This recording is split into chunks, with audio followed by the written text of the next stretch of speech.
Remix as a rebel art has a long tradition. In the 1920s, European artists reacted to the First World War with Dada, a critique on modern society by artists like Marcel Duchamp, who created Frankenart collages of man and machine, techniques that William S. Burroughs would apply to his writing and later to cut up sound. Yes. Hello. Thank you. Good. Look at that picture. Thank you. Good. Look at that picture. Thank you. Good. How does it seem to you now? Thank you. Good. Does it seem to be persisting? Thank you. Look at that picture. Good. Good. Thank you.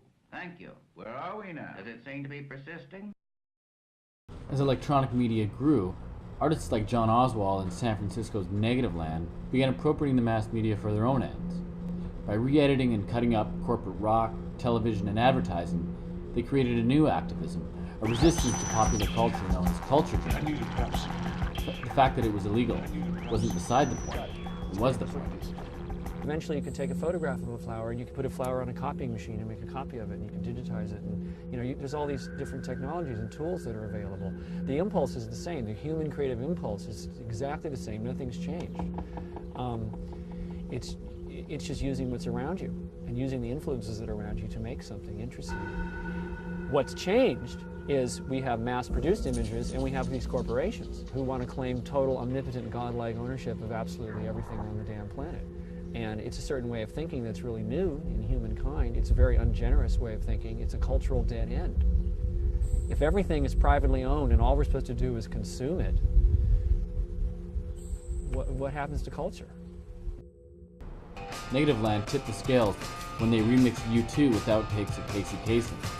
U2 went after the group, and the case cemented Negativland in the culture zone hence. God, every way they could play it, looking for the dirty message. God, they never found the dirty message the FCC was quoting. Oh, crap. In the 70s, people went through the same experience looking for the dirtiness of the song.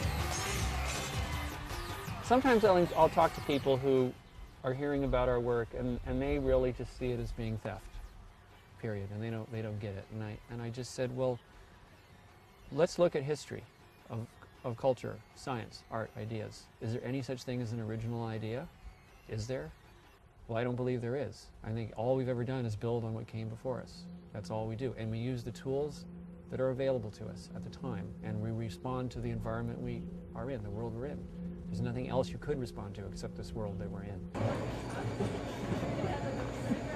Copyright infringement is still your best entertainment value. Whoa! Damn, gutterball!